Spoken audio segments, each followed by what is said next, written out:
DR com Deus, um casal comum discutindo uma palavra extraordinária.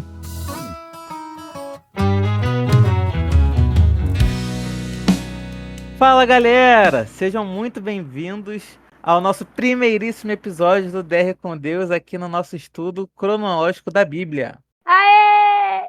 É isso, galera, a gente está muito animado para começar essa jornada aqui da Bíblia com vocês. Antes da gente começar, já no livro de Josué, a gente vai dar uma breve recapitulada no que já aconteceu até aqui. Porque como a gente falou com vocês lá no teaser que a gente lançou semana passada, nós já começamos a estudar a Bíblia desde o dia 1º de janeiro, lá no livro de Gênesis. A gente está estudando desde então. E como a ideia do podcast surgiu durante o nosso estudo, a gente resolveu começar hoje aqui no livro de Josué com vocês, tá bom? Então a gente vai falar um pouquinho agora do que aconteceu até aqui para que você não fique muito perdido e tenha o contexto da história. Então, lá em Gênesis, a Bíblia nos conta sobre a criação do mundo, sobre a queda da humanidade no pecado e também da escolha de um povo especial através de Abraão. Com ele, Deus faz uma aliança e promete uma terra para sua descendência. E essa história é desenvolvida toda no livro de Gênesis, tá? No Êxodo, Deus liberta esse povo que se tornou escravo do Egito e Deus liberta eles através de Moisés. Eles, então, depois de sair do Egito, atravessam o Mar Vermelho, recebem a lei no Monte Sinai e começam sua jornada rumo à Terra Prometida. Mas aí, a gente chega no livro de Levítico, Números e Deuteronômio, onde Deus dá algumas leis, regras e orientações para que Israel viva como um povo santo. Só que por conta da desobediência deles, eles acabam vagando pelo deserto por 40 anos. E agora, Moisés já morreu e estamos prontos para entrar no livro de Josué. A promessa de Deus de dar a terra de Canaã está prestes a se cumprir, e Josué é o líder escolhido para essa missão. Então agora a gente vai descobrir juntos como que essa história se desenrola e o que a gente pode aprender com ela. Antes da gente começar Josué, como o Rômulo falou, ele citou Gênesis e Êxodo, mas o que tem nesses outros 3 livros que a gente já leu? Fora que a gente já leu também Jó. Jó é um livro poético, ele vai trazer alguns poemas do sofrimento de Jó, vai contar da história de Jó, que acredito que todo mundo já conheça. E nos outros 3 livros do Pentateuco, que é Levítico, Números e Deuteronômio, agora só dando uma explicadinha rápida, para quem não sabe, Pentateuco são os 5 primeiros livros da Bíblia. Pentateuco é um jeito rebuscado de falar isso. Significa literalmente 5 livros, então não tem nada demais. Enfim, em Levítico, Números e Deuteronômio vai estar falando basicamente da mesma coisa, um conjunto de regras, leis e procedimentos que Deus dá para o povo cumprir a vontade dele. Ele vai sempre colocar nas mãos do povo a escolha entre a maldição e a bênção. Então, agora que eles estão entrando, que o povo está finalmente vendo se realizar aquilo que Deus prometeu lá atrás para eles também estão entrando com uma missão. Além da esperança, além da alegria, eles estão entrando com uma missão, que é de seguir a vontade de Deus e não se desviar nem para a direita e nem para a esquerda. E agora a gente tem aqui 2 lados da história, 2 momentos da história que a gente vai ver se misturando, como sempre se misturou na Bíblia inteira. Vai estar falando de um povo que se volta completamente para Deus e vê milagres incríveis acontecendo, e desse mesmo povo que se revolta contra Deus, que reclama, que esquece da promessa, que está aproveitando da bênção, mas que quer mais e nunca é suficiente, e que se revolta contra aqueles que são enviados por Deus e acabam perdendo e se desviando e fazendo tudo o oposto do que Deus falou para eles terem a bênção, estarem próximos de Deus. No capítulo 1 de Josué, nós vamos ver Deus já desde o início, desde o primeiro versículo já, chegando para falar com ele, falando o que ele precisava fazer, quem ele precisava ser. E ele vai citar por várias vezes aquela famosa frase, seja forte e corajoso.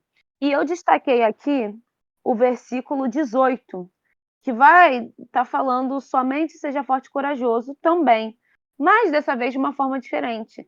Não é mais Deus falando diretamente com Josué, como ele falou das outras 2, 3 vezes. Agora é Deus falando com Josué através do povo.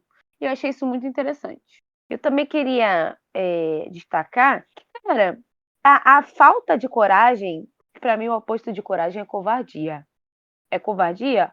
Ou eu não sei se é covardia, mas eu vou chamar de covardia, tá? Mas Covardia. enfim, o contrário de coragem. E ele era covarde fraco, até pro povo. Porque enfatizar e tal é algo que é porque tem alguma coisa aqui, cara. Deus não fica repetindo a mesma coisa tantas vezes. Você disse que foram quantas vezes?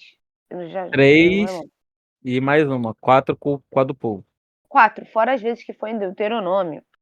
E eu aposto aqui é que ele vai continuar falando isso em outros momentos. Agora eu não lembro se ele fala ou não. Eu também não, vamos descobrir. Aí eu pensei em algumas coisas aqui.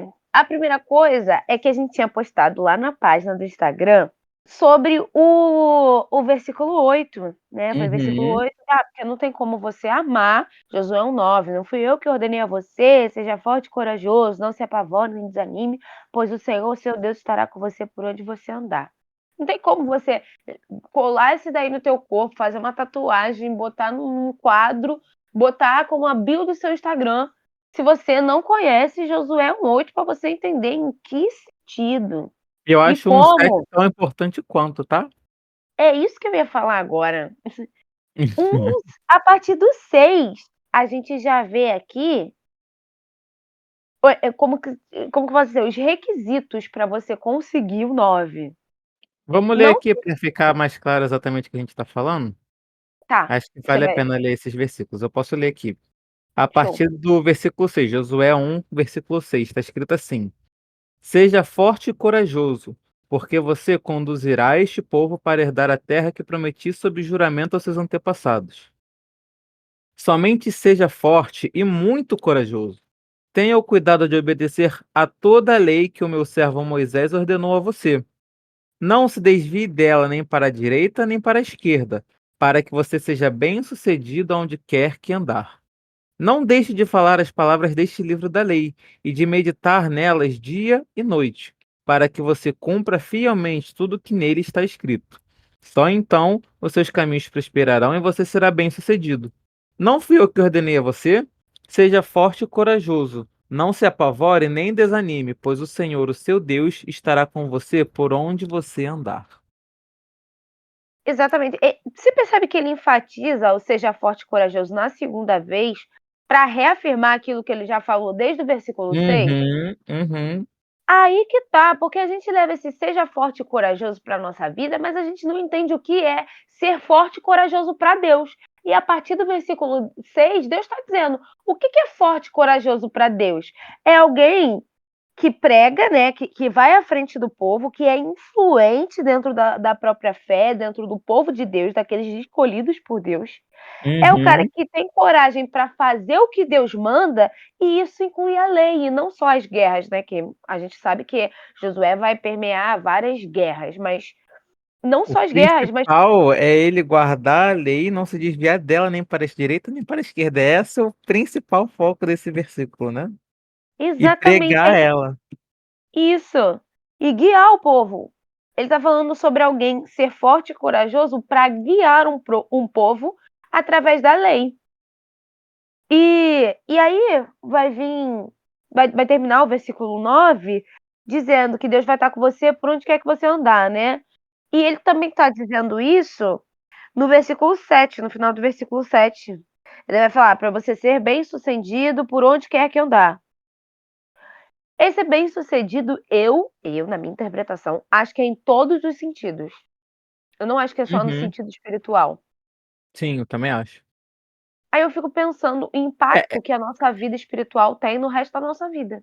é aquele famoso remetendo lá ao Novo Testamento, né? É, como que era?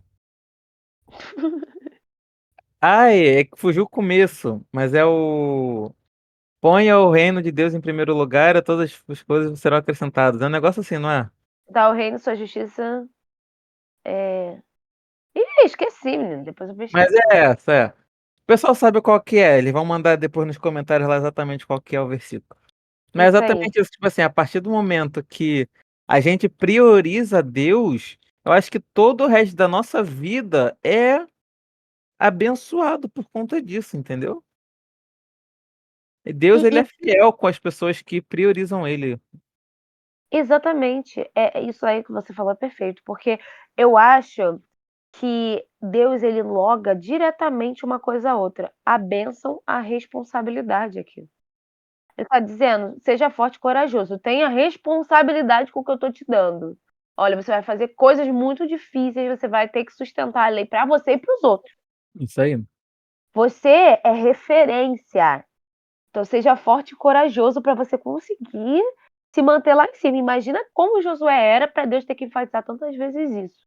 E aqui a E gente aí vê, né, hã. rapidinho, que aqui a liderança é muito mais só do que invadir Israel.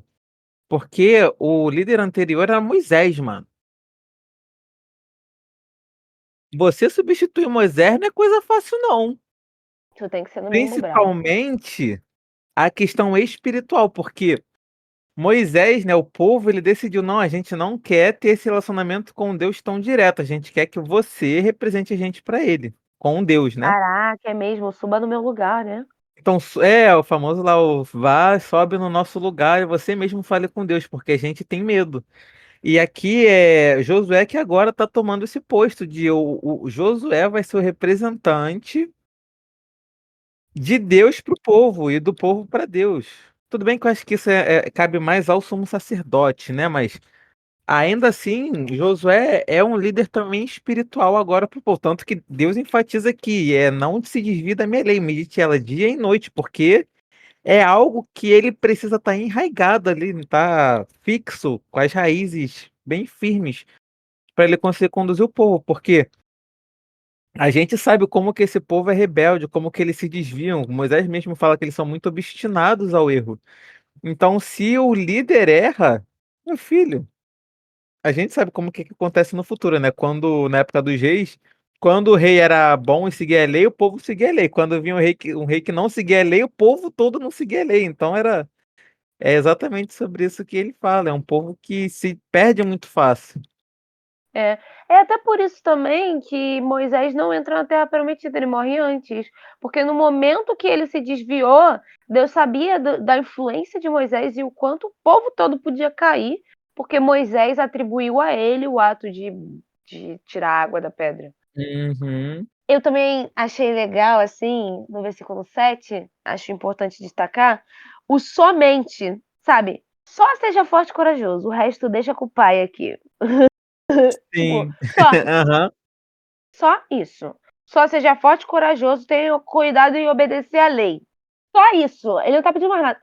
Só isso. Pra você ser bem-sucedido na sua vida toda, entendeu? Pra você prosperar e pro povo se dar bem. Junto, né? Porque ele é um representante, como você disse. E também no versículo 8 vai estar, na segunda parte do versículo, vai estar falando assim: só então os seus caminhos prosperarão e tal. Então, ele vai falar: não deixe de falar das palavras, falar, que é da pregação do evangelho, e de meditar nelas. Então, você tem que pensar, tem que refletir nela, estudar, né? Buscar essa palavra todos os dias, e de não deixar de pregar aquilo que você estudou, para só então você prosperar e ser bem-sucedido. E isso é perfeito até os dias de hoje para a gente usar na nossa vida, assim. Acho que a gente medita tanto em Josué 1:9 que a gente acaba esquecendo do quanto é complexo e importante os versículos anteriores. Eu nunca parei a pensar nisso, até agora.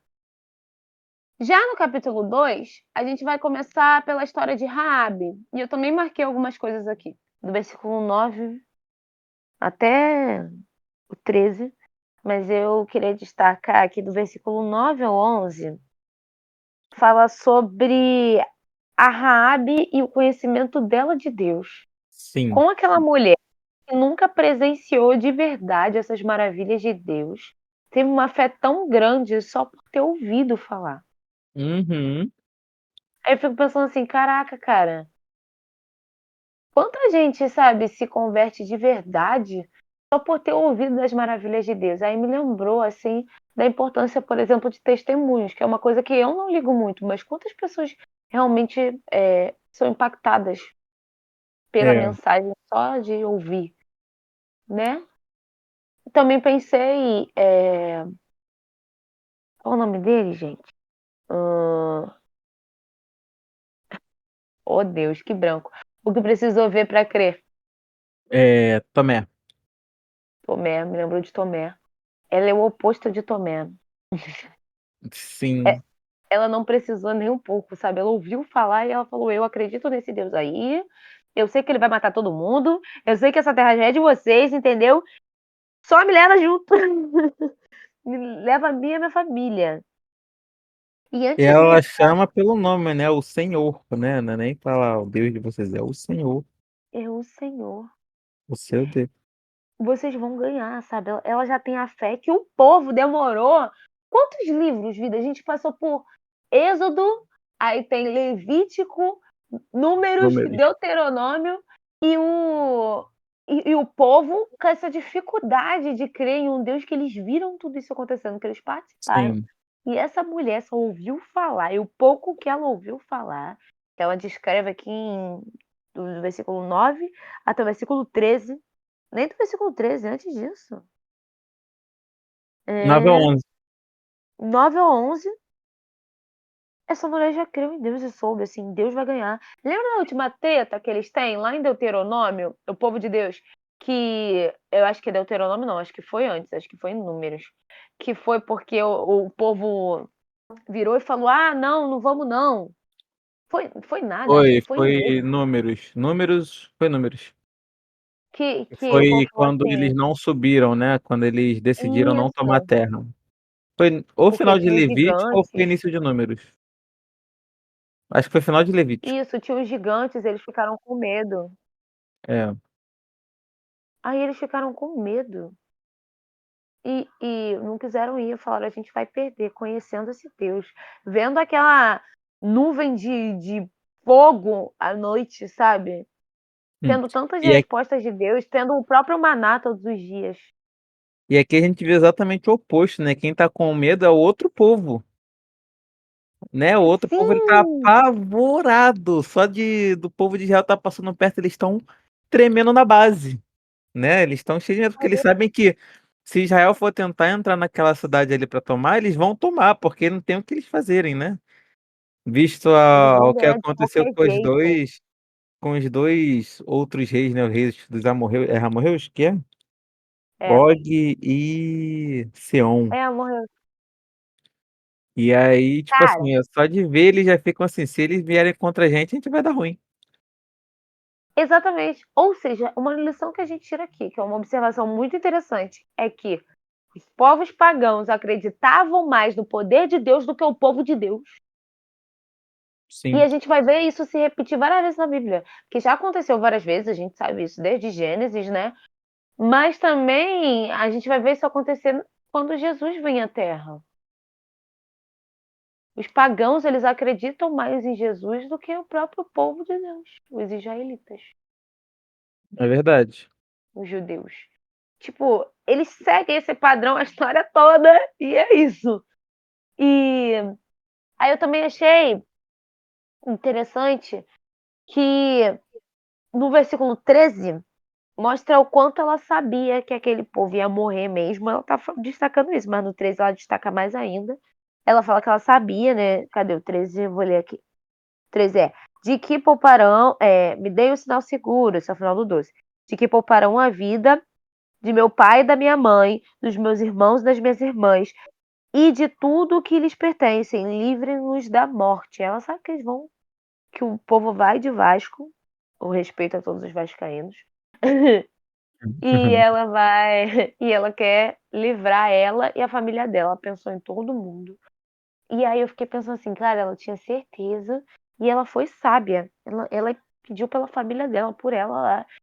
Cara, ela deu os pulos dela, literalmente, assim. Literalmente, que depois ela vai pular mesmo. Mas assim, é, ela se protegeu, ela foi muito sábia. Ela falou: cara, essa terra aqui vai acabar, eu vou largar tudo pra trás, meu filho. Eu quero é ser salva, eu quero ir embora daqui. E assim, isso eu posso trazer para nossa realidade hoje em dia, tipo, eu vou deixar essa terra pra trás, tudo que é legal aqui, tudo que é ruim, porque eu sei que no final tudo isso aqui vai acabar, todo mundo vai morrer, vai ser a morte eterna e eu quero é ser salva.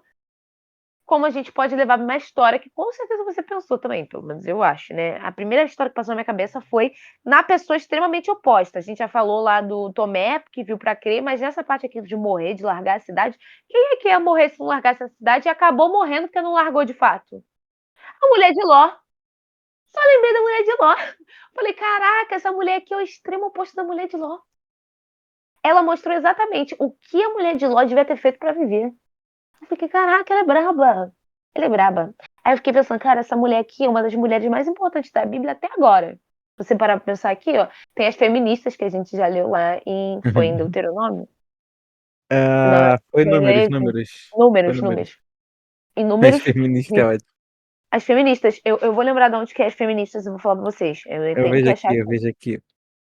Mas, assim, tem as feministas, que elas são a primeira a abrir a boca e pedir seus direitos e ter seus direitos aceitos por Deus. Assim, o próprio Deus falou, maneiro, eu ouvi elas, achei interessante, eu vou colocar em prática. Eu falei, que as brabas. Mas, assim, Raabe consegue ser ainda mais interessante que isso. Cara, ela é uma das personagens mais interessantes da Bíblia. Porque se tu parar pra pensar aqui, primeiro ela é empoderadíssima. Porque quem que tem direito até agora aqui de negociar com o homem? Você não vai ver isso. No máximo você vai ver É, essas feministas falando alguma coisa. Fora isso, não tem, não tem. Tu vai achei ver na os nomes. novelinha, tu vai ver na novelinha da Record, mas tu não vai ver Na isso na Bíblia, não. prática aqui na Bíblia. Lê aí. São Não, as lê não, filhas explica.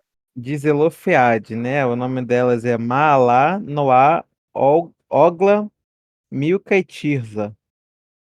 O delas foi basicamente o seguinte, né? Tá O pai onde? delas tá em Números 27, contando essa história. Uhum. Os pais dela morreu e elas ainda não tinham se casado, se não me engano, né? Não, não tinha se casado, não. Não, não sei. Deixa eu ver. Não teve filho homem, só teve as mulheres. E Isso. aí elas falaram que é para o nome dele não desaparecer sem ter tido um filho e nem as propriedades, né, do pai dela se esvair entre os outros, para que o Moisés desse a elas a propriedade, que é a propriedade e a herança dela, porque nessa época a herança era só dividida entre os homens, né? As mulheres não tinham herança. E aí as brabas vieram Aí foram pedir os lá, direitos Moisés delas. Moisés levou o caso para o Senhor, para Deus, e Deus falou: não, elas estão certas, as propriedades têm que ser dadas a elas mesmo. E aí ele fez isso uma nova lei, né? Ele falou assim: diga aos israelitas, se um homem morrer e não deixar filho, transfiram as suas heranças para a sua filha.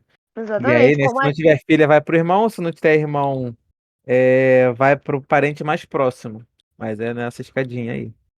Números? Números 27. E no Ah, último tudo bem. capítulo de Números, que é 36, fala de novo um pouco do caso delas, que é a parte mais em divisão de terra, que tem uma parada dessa para que não seja transferido para outra família depois. E cita o nome, que é mais legal ainda. Porque ele vai chegar e vai falar assim, ó, assim como as fulanas lá atrás pediram, a gente vai implementar essa lei para geral agora. Sim. Achei muito maneiro. E no capítulo 27, de Números 27, no versículo 7, vai ter a fala de Deus. Vai estar assim: as filhas de Zelofeade têm razão. É, muito bravo. Achei muito legal. E agora Raabe é essa pessoa que vai falar: eu sei que Deus vai destruir isso tudo e eu quero ser salvo. Meu filho, eu tô ajudando vocês e não é de graça. E eu achei interessante também que ela ajudou antes dela conseguir esse acordo com eles. Ela confiou em Deus até nisso. É, ela primeiro ajuda e na hora que eles vão fugir que ela fala, ó, mas agora eu quero que vocês sejam bondosos comigo também, assim como eu fui com vocês, né? Ela confiou na bondade de Deus e do seu povo. É, muito Que bravo.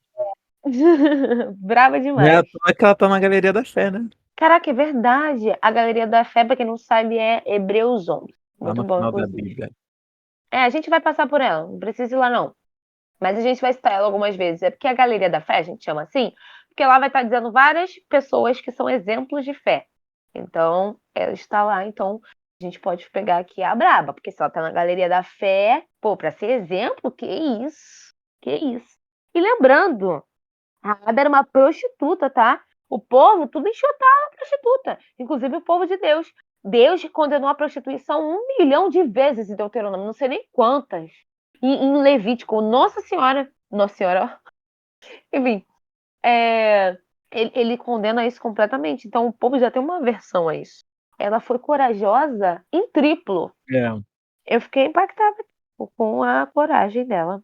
Ela foi forte e corajosa, tá? foi mesmo?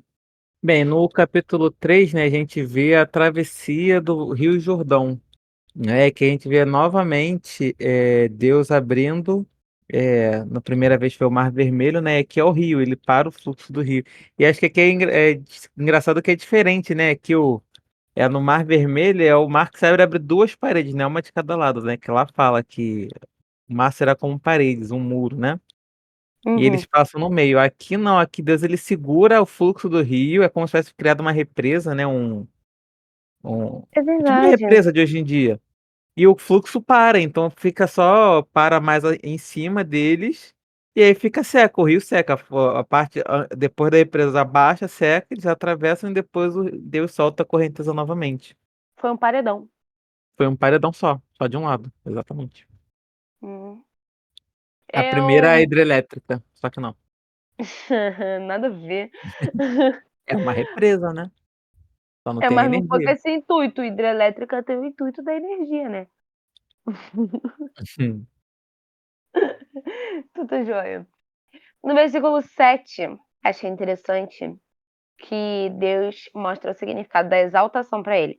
Aquela famosa frase assim: os humilhados serão exaltados. Então, aqui a gente vê isso se cumprindo, e aí eu queria conversar um pouco sobre isso. Que ele fala Uhum. assim, no versículo 7: o Senhor disse a Josué: hoje começarei a exaltá-lo à vista de todo Israel, para que saibam que estarei com você como estive com Moisés. E aí, o que eu queria mostrar com isso aqui? Exaltação. O que é exaltação para Deus? Realmente. Ah, porque se. Não tem essa parada de humilhado ser exaltado aqui, né? Ele não foi humilhado antes, é só a parte da exaltação. E esse é o primeiro ponto, que não necessariamente para você ser exaltado você tem que ser humilhado. Acho que isso aqui mostra isso. Além disso, que é o mais importante que eu ia falar, é que essa exaltação para Deus tem um objetivo. E esse objetivo ele é em Deus e para Deus, e não para a gente. Então, se Deus, os humilhados serão exaltados. Pô, eu sou uma pessoa humilhada no sentido de ter que pegar ônibus e ficar sei lá quantas horas dentro do ônibus para chegar numa faculdade. Sou bem humilhada nesse sentido. Ah, mas Deus vai me exaltar, vai me dar um carro, uma carteira de motorista? Não, se isso não tiver exaltação nele para ele. É, Aqui a gente está vendo que a exaltação que Deus dá tem objetivo nele e para ele. É dessa exaltação que a Bíblia fala. É dessa exaltação que no Novo Testamento a gente vai ver. Porque interessante. se a gente pensar no resto da Bíblia toda, cara, não compensa. Se você quiser uma exaltação na terra, realmente não compensa seguir a Deus, fazer as coisas todas direitinho, porque você não vai ser exaltado. Se você quer ser rico, você não vai ser exaltado. Até porque o jovem rico que foi lá procurar Jesus lá no Novo Testamento, Jesus fala: vende, doa todos os teus bens pro. Eu falei vende, olha só que absurdo. Dê todos os seus bens para os pobres e me siga. Se fosse para ser exaltado, coitado, está sendo humilhado. Ele era exaltado e passou a ser humilhado. É verdade. Então, a busca pela exaltação aqui com Jesus não funciona, com Deus não funciona. Essa exaltação aqui é diferente, mas não deixa de ser uma exaltação. E Deus quer te exaltar, irmão. Pega essa visão. Deus quer exaltar a gente, mas é exaltação nele e para ele. Tudo tem objetivo. Verdade. Eu achei interessante também o versículo 5, né? Que José ordena ao povo para que eles se santifiquem, porque amanhã, né, o Senhor fará maravilha entre vocês. Eu acho interessante essa parte de santifiquem-se, que antes, quando a gente viu a outra vez que pediu para o povo todo se santificar, foi quando Deus veio falar com eles em Êxodo, né, 19, antes de falar É. ali. Que aí ele pede para todo o povo se santificar, se purificar, porque eles saíram na presença de Deus, né? Uhum. E aqui, novamente, a presença de Deus ela é afirmada pela arca, tanto que a arca ela vai à frente do povo, né? Sim, Então, é esse verdade. santifiquem-se, tá falando assim, ó, Deus vai estar presente aqui, amanhã junto com vocês, quando a gente for atravessar. Ou Interessante, né? seja, vai tomar banho. Tomar banho. Tiro, Vai, tá passa o desodorante. A gente acha que Deus não tá ligando pro cheiro, mas as ofertas é cheiro agradável ao Senhor, cheiro. E ele manda o quê? Tomar banho. Eu acho que Deus sente nosso. Eu acho. Na moral, já pensou se, tipo assim, no dia que a gente não toma banho, vai pra igreja, Deus fica bolado porque não tá com cheiro agradável? Será? Tipo, ele deve ficar super feliz, então, quando a gente bota perfume pra ir pra igreja. Caraca, tá gastando Uhum. perfume pra me Você, ver. a pessoa, nossa, tá passando perfume pra impressionar as meninas, os meninos não, é pra Deus. Pra Deus, o que ele sente foi o cheiro. Eu achei interessante isso que você falou, e também achei legal pra destacar, assim, porque a gente tem isso de se santificar, de reverenciar a Deus, de se voltar para Deus em duas ocasiões. Ou quando tudo dá certo, ou quando tudo tá dando errado, né? Eu, pelo menos, sou assim. Eu sou bastante assim. Eu todo mundo é diferente, mas assim, meu natural é o quê? Poxa, eu tive uma bênção gigantesca, eu consegui passar na faculdade. Eu vou agradecer muito a Deus, eu vou fazer alguma coisa para agradecer a Deus. É, E quando tá muito ruim, pô, eu tô muito pecadora, eu tô muito mal, eu estou doente, eu tô com várias coisas, aí eu vou buscar a Deus, entendeu? Eu vou me santificar, eu vou ficar ali, ó, grudada com Deus. Mas a gente busca a Deus e se santifica de verdade antes da gente receber a benção? Eu não. é verdade, é que eles estão se Normalmente não. santificando antes de receber a bênção, né? É verdade. Exatamente. Tipo assim, cara, tu quer receber a benção, então se santifica. Quer ser, tu quer ser santo, não quer se santificar antes? Pra gente receber a benção, a gente tem que se lavar, a gente tem que se trocar, a gente tem que estar apresentável para Deus. Não que algum dia a gente estaria, né, por força própria, mas buscar. Sim, Buscar Deus antes de ter. Não que depois não seja importante, tá? Que tem as ofertas e tal, tudo isso Deus falou lá em Levítico, Deuteronômio. Mas essa parte de se santificar antes, eu acho que é agora que você destacou, né? É a segunda vez que eu tô vendo aqui. Com o povo todo, né? Porque com sim, Moisés, ele fala para tirar as sandálias. Realmente, ele sempre tem esse cuidado de, antes de entrar na presença de Deus, fazer alguma coisa. Vez ou outra que não tem. No capítulo 4, eu só marquei o último versículo 24, que diz: Ele assim fez para que todos os povos da terra saibam que a mão do Senhor é poderosa para que vocês sempre temam e para que vocês sempre temam o Senhor, o seu Deus. Cara, isso me lembrou o que eu falei do capítulo 3 sobre exaltação. Para ele, por ele, nele. sim. A exaltação é para isso, mas aí aqui destacou que os milagres também são. Aí agora eu entendo uma parte que me deixa um pouco triste, na verdade. Não sei se é uma situação particular minha, mas me deixa meio triste.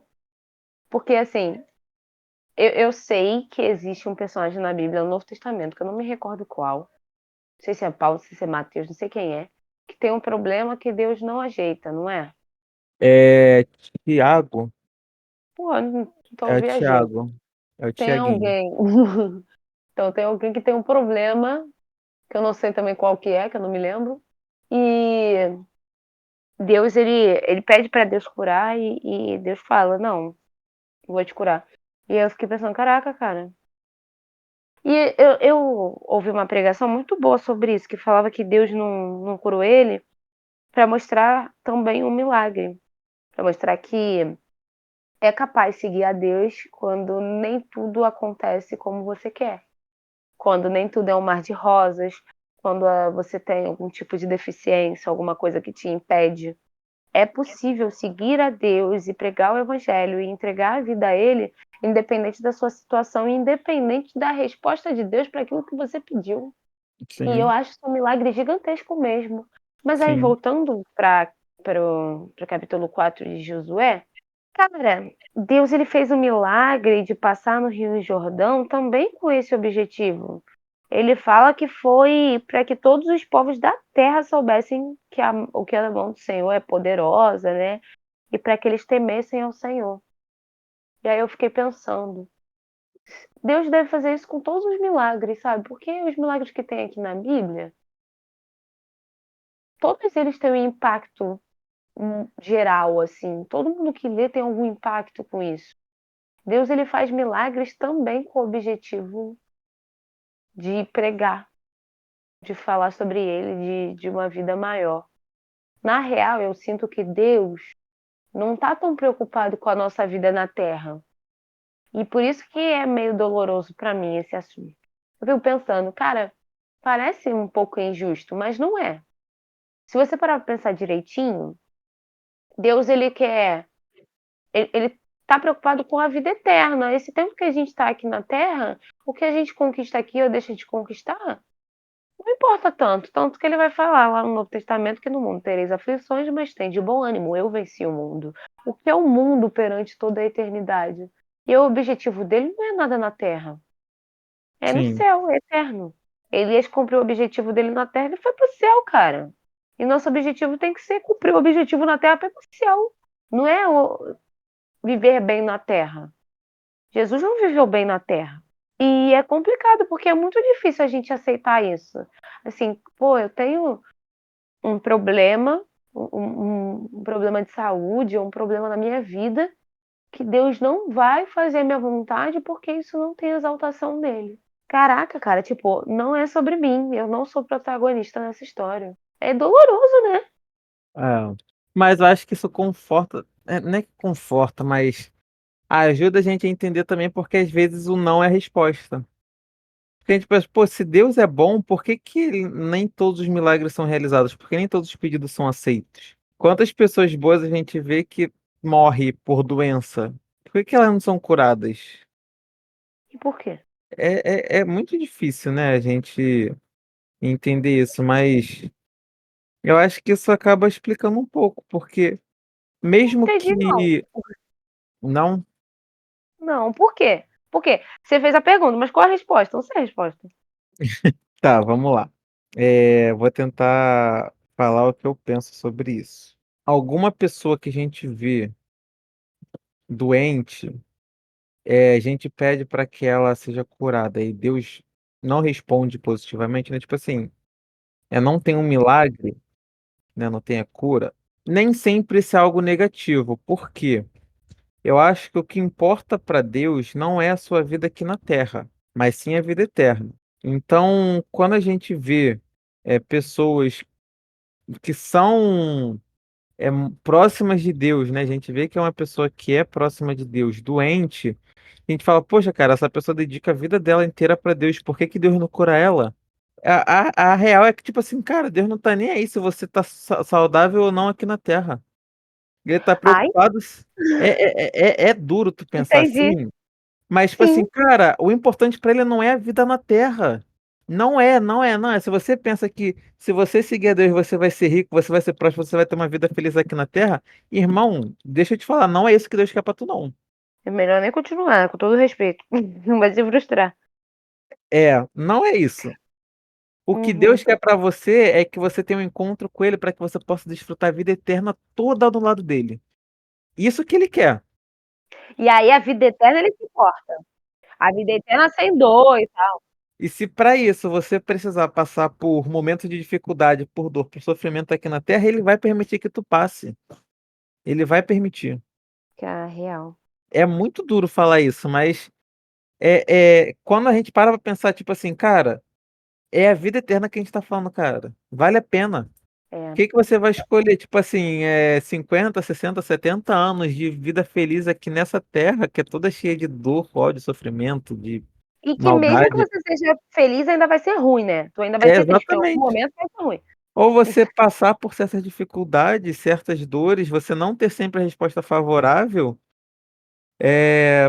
para ter a vida eterna do lado de Cristo, sabe? Que uma pessoa, um Deus que te ama, que entregou a vida do próprio filho para ter você do lado dele, que não poupa esforços para te salvar, sabe? Poupa, Que não poupa repete. esforços para te salvar, entendeu? Então, é exatamente isso. Acho que aqui o. Nem lembro por que que eu entrei nesse assunto, mas. É porque eu perguntei. Ah, tá. Eu acho que é exatamente Você isso. Quando na época lá que Deus fala, eu não sei se isso tem na Bíblia do apóstolo. Eu lembro que eu vi isso no The Chosen.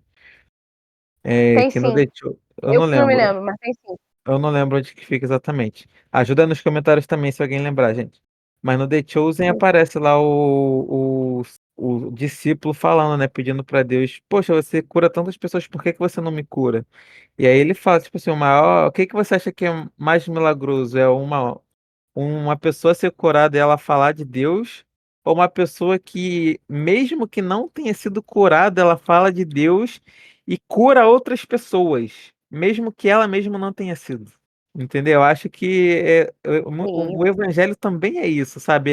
Mesmo É que não principalmente aconteça comigo, ainda assim eu acredito, eu creio e eu sei que ele é capaz, sabe? é ser Raabe. Essa é Mesmo que errado. eles não fizessem aquilo que ela queria, porque ela foi. Olha só, mesmo que eles não salvassem ela, que ela fosse morta com todo mundo, ela ajudou eles e creu que.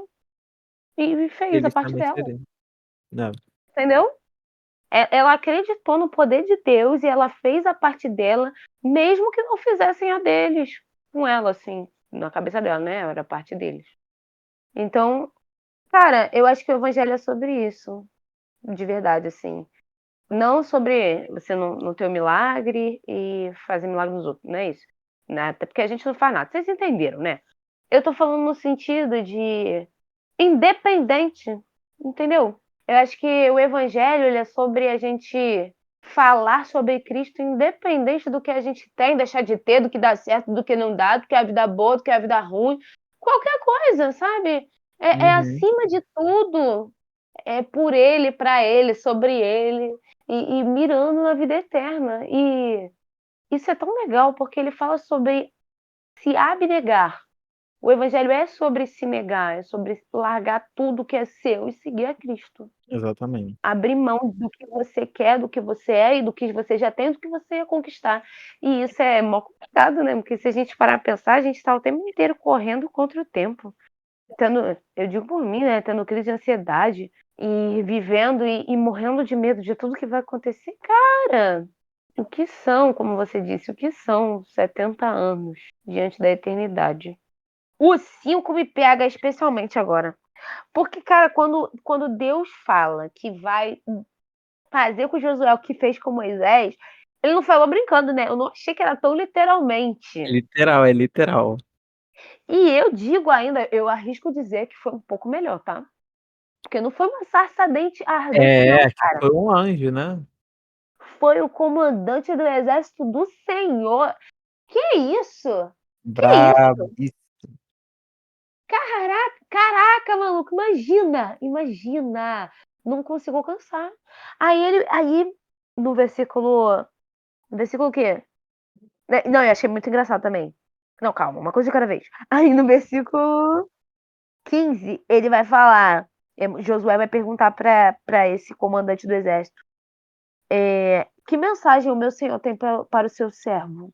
E aí no 14 que ele pergunta isso. Que mensagem o senhor tem para o seu servo? E aí no 15, o comandante do exército do senhor respondeu: tire as sandálias dos pés, pois o lugar em que você está é santo.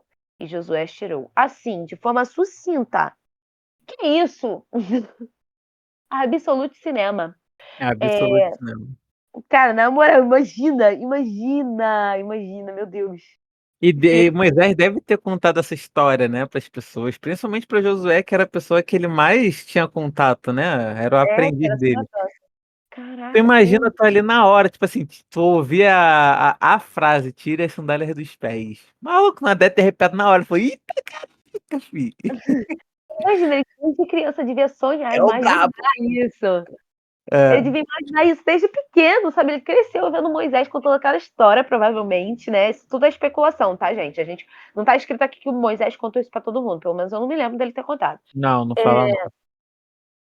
E aí, voltando um pouquinho aqui, ainda no versículo 14, achei também legal a resposta do comandante. Eu vou voltar pro 13 para contextualizar, eu vou ler, tá? Tá assim, capítulo 5, versículo 13. Estando Josué já perto de Jericó, olhou para cima e viu um homem em pé, empunhando uma espada. Eu não tinha me atentado à espada. Aproximou-se dele e perguntou-lhe: olha só, você é por nós ou por nossos inimigos? Legal que ele falou ali na cara de pau. Eu imagino que ele falou na maior marra. Eu não acho que ele pegou e falou assim: você é por nós ou por nossos inimigos, apesar de que ele podia ser covarde e fraco. Mas Deus já tinha falado com ele. Eu acho que aqui ele já tá sendo forte e corajoso. Então ele vai chegar como? Tu é por nós ou por nossos inimigos, parceiro? Manda. Aí, ó, ele já se preparando aqui pra dar facada. Até porque todo mundo tinha medo, os vizinhos todos tinham medo do povo de Israel, tá todo mundo sabendo. Imagina como Josué chegou grandão. Aí o cara responde desse jeito, nem uma coisa nem outra. Eu ia tremer, se eu sou Josué, é agora que eu saio correndo. Como assim, nem uma coisa nem outra? E eu, hein? Respondeu ele: venho na qualidade de comandante do exército do Senhor. Então Josué prostrou-se com o rosto em terra em sinal de respeito e lhe perguntou: que mensagem meu senhor tem para o seu servo? Aí o resto eu já li aqui. Cara, eu acho que não preciso nem dizer nada. Eu fiquei impactada. Realmente é aquela cena, né? A cena de. É aquela famosa cena de que fecha o capítulo, sabe? Você vê numa série, é a última cena da É o temporada, aí episódio. você fica, meu Deus, o que que vai acontecer temporada que vem? Que chega logo, não sei o quê. É, Caraca, sim! É tipo. É, é tipo novela que você tem que assistir no dia seguinte. E é, tu vai ter que é esperar. exatamente isso. Ou a temporada que vai lançar só no cinema de The Chosen, sabe? Fala não. Brabo. Realmente é muito incrível. É que a gente vê, né, que o capítulo 5 ele fala, além disso, sobre a circuncisão, né? Que desde que Israel saiu do Egito, os filhos não foram circuncidados, né? Durante a viagem toda, os filhos daqueles que saíram do Egito não foram circuncidados. É que eles têm feito esse rito novamente, porque é a marca da aliança, né? Do povo de Israel com Deus também, né? Então a gente vê aqui Deus pedindo para que eles façam novamente. E a Eu Páscoa achei também. isso. Eu achei engraçado o nome do lugar também. Eu achei bem cômico.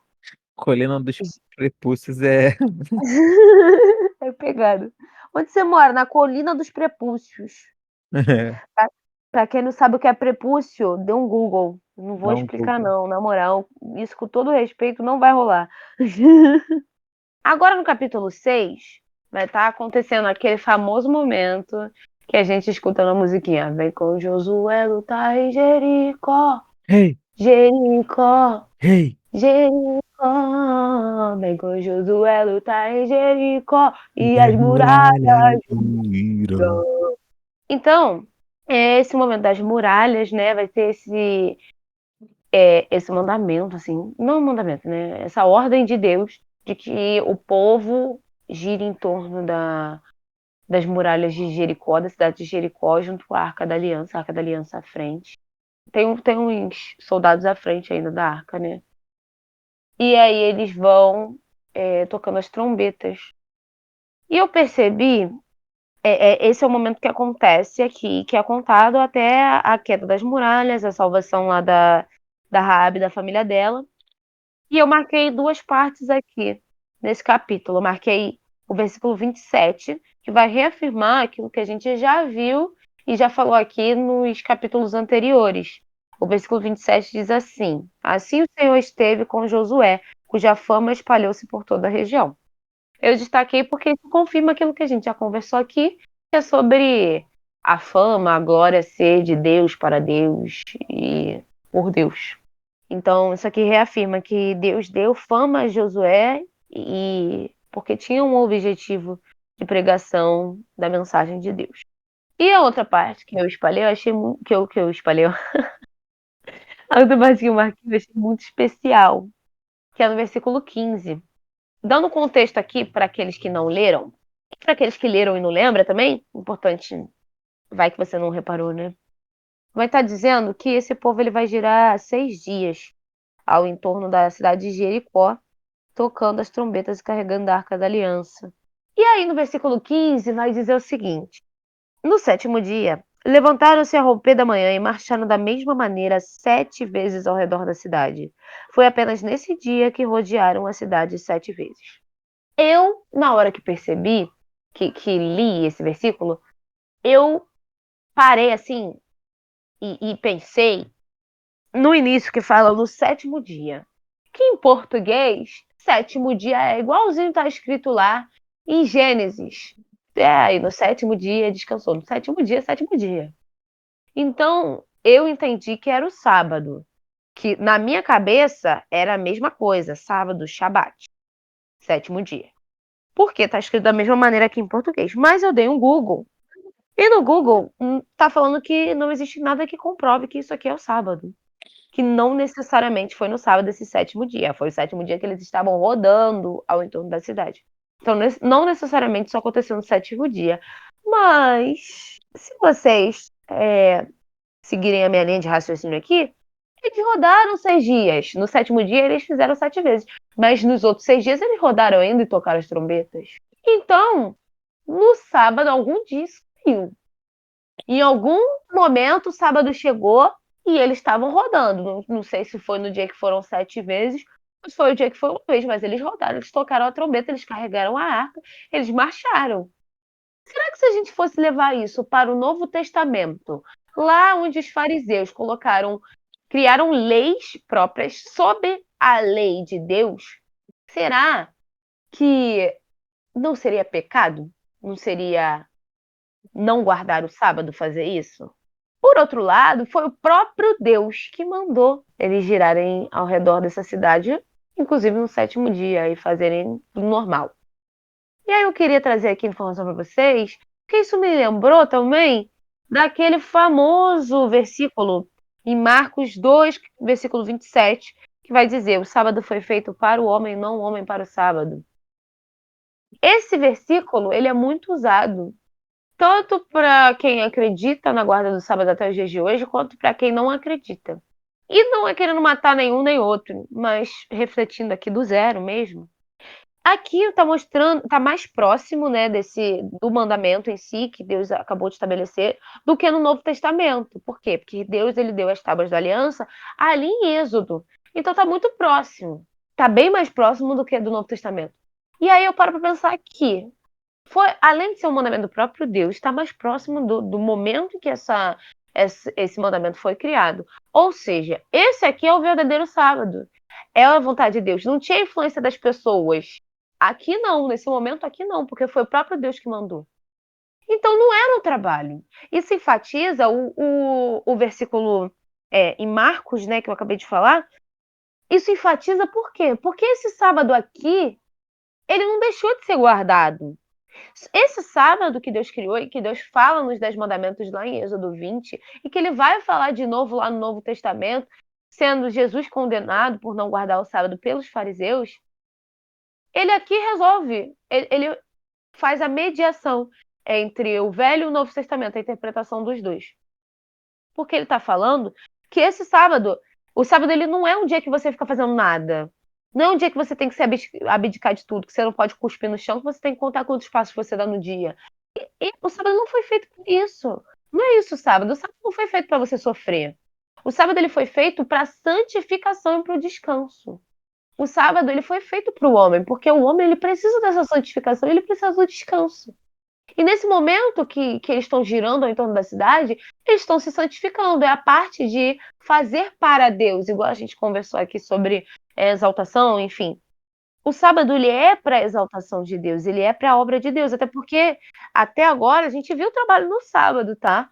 Quando a gente vê em Levítico, lá em Deuteronômio, vai falar sobre o santuário em alguns momentos e vai falar que o sacerdote, os levitas, eles trabalham no sábado, gente, eles estão ali trabalhando.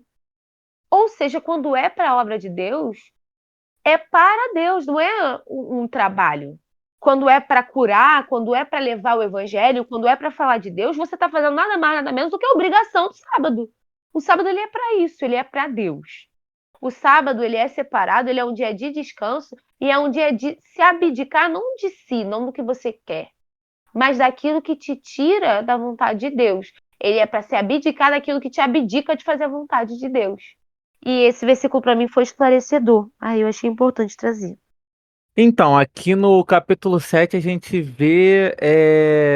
Mal acabaram de atravessar o Jordão e o povo já pecou, mané. Não é possível. Na primeira cidade, os malucos já fez besteira. Mas não foi o povo todo também, né? Ah, mas tá, foi uma pessoa, tá. Essa uma pessoa pecou, porque depois que eles entram em Jericó, a única regra que eles tinham é mate tudo, deixar tudo para trás, quem pegar vai ser amaldiçoado. Eles já sabiam disso, eles foram avisados muitas vezes. E aí um abençoado, para não dizer o contrário, um filho de Baal vai lá e pega uma coisa lá dos Jericózitas, do povo de Jericó. E aí ele faz o povo perder uma guerra. Morrem algumas pessoas. Quando eles invadem Jericó, Deus fala que a prata, o ouro, o bronze e ferro são de Deus, né? Tu tem que recolher para dar em oferta ao Senhor. E aí um cara lá simplesmente ele vê uma capa, 2 quilos de pouco de prata e uma barra de ouro e fica para ele. Ele fala que foi cobiçou e pegou para ele. E aí antes disso ser revelado, né, os israelitas eles seguem para conquistar uma outra cidade. E aí os homens sobem nessa cidade, falam que é mais fraca, não precisa enviar todo o exército. Esses homens, quando chegam, eles são vencidos, né? O povo consegue defender a cidade.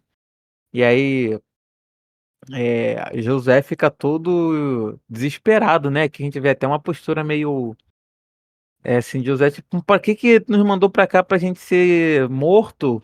Você quer nos entregar nas mãos dos nossos inimigos, né? Tipo, cara, Deus acabou de falar contigo, ser forte e corajoso, que eu tô contigo, eu vou te dar tudo. Eu Então, entendo o Josué nessa parte. Eu se. entendo, sabe por quê? Deus fala que ele vai ganhar. Deus fala, eu vou dar os inimigos nas tuas mãos.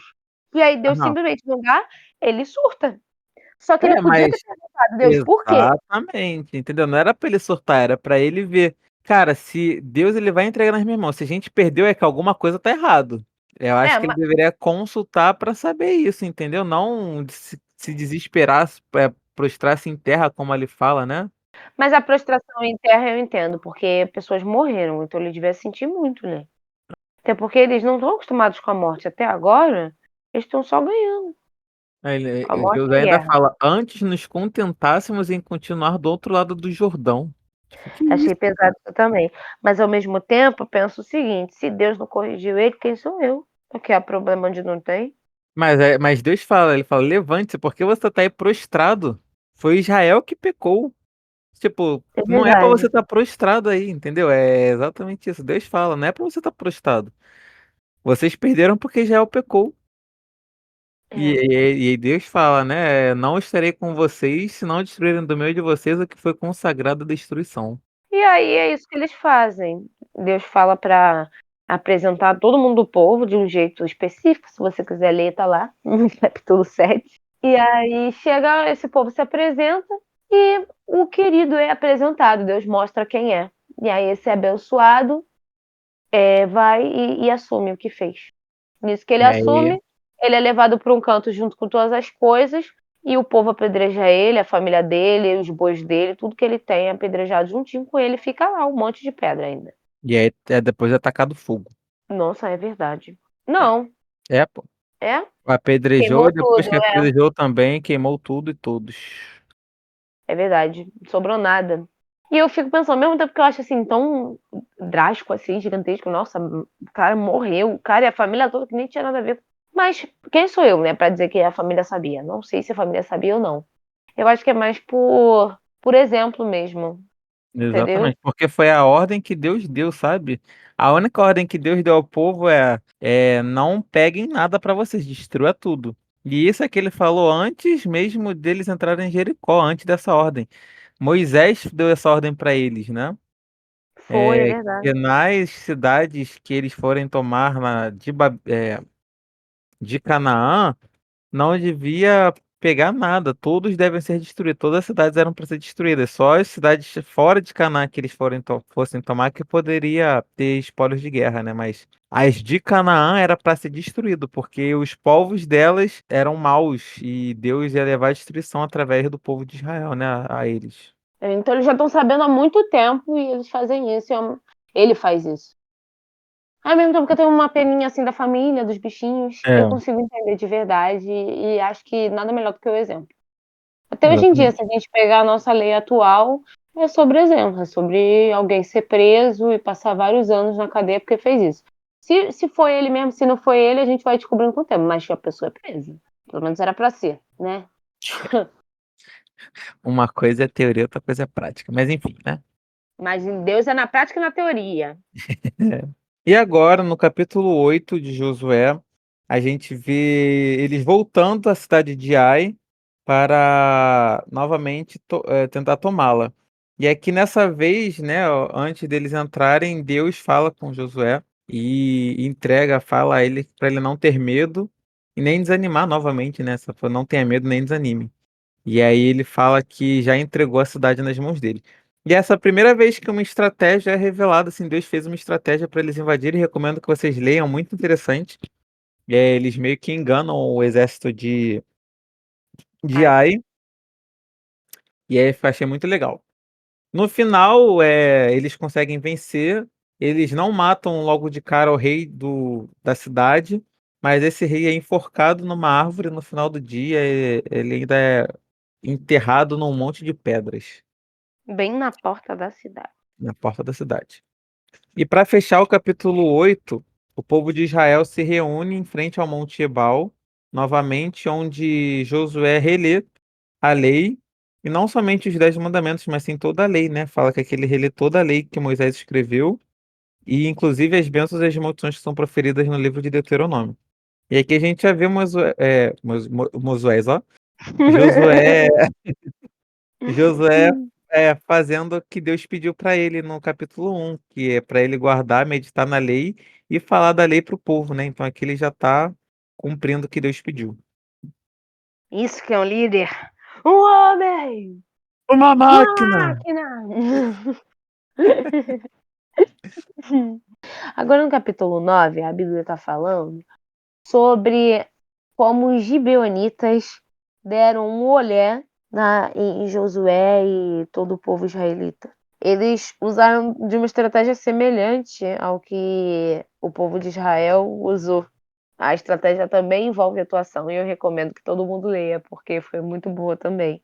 Eu achei eles muito inteligentes. Eu fiquei pensando aqui, cara, eles negociaram, e mesmo que agora eles sejam escravos, assim, agora, nessa parte da Bíblia, não agora. Mesmo que agora eles sejam escravos, Eles estão vivos, eles né? eles estão vivos, exatamente. E o povo de Israel ainda tem uma certa misericórdia deles.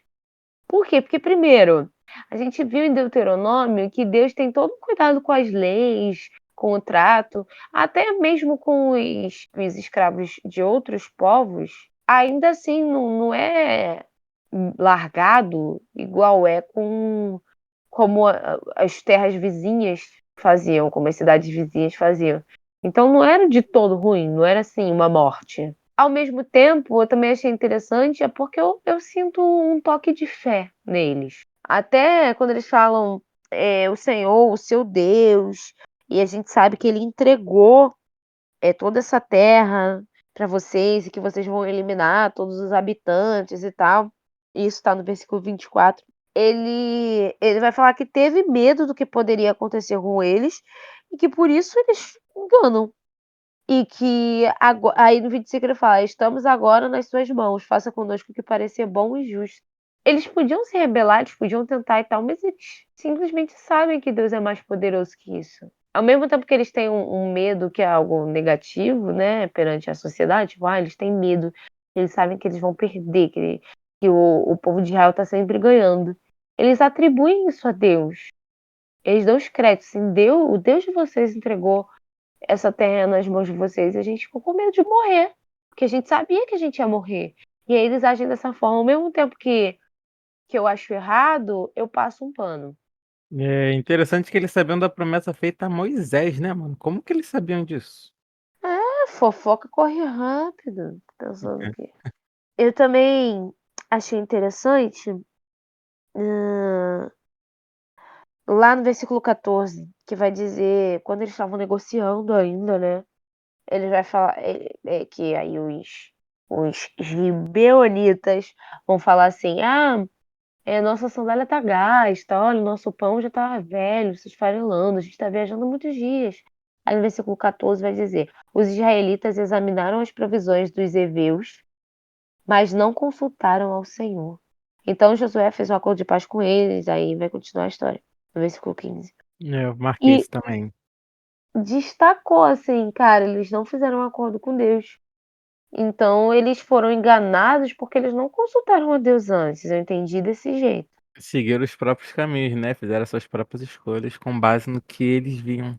Sendo que o coração do homem é enganoso, né? A gente é enganado, Deus não. Então, se era só perguntar a Deus que Deus falaria, não, eles estão mentindo. E Deus sempre respondeu. Eu acho interessante que Deus aqui, ele está aberto o tempo todo para o povo, mas o povo ele continua. Historicamente Exatamente. falando, continua desde cedo decidindo o que é bom e ruim para eles. Eles É, gostam da própria concepção de bem e mal, desde Gênesis. E eu tô falando eles, mas isso serve pra gente, né? A gente vive sim, fazendo sim. isso. Se a gente consultasse a Deus a tudo, aí me traz aquele post que eu coloquei no, Dos sinais. na página do Instagram, lá no DR com Deus. Ó, DR com Deus, aí vai lá seguir, se você não segue ainda. Lá na página do Instagram, eu coloquei aquele do dinossauro, do Dinocrome. E que fala sobre sinais, sobre pedir sinais para Deus. Conversando com algumas pessoas que viram o post, algumas não entenderam de fato se o sinal é algo certo ou errado de se pedir para Deus.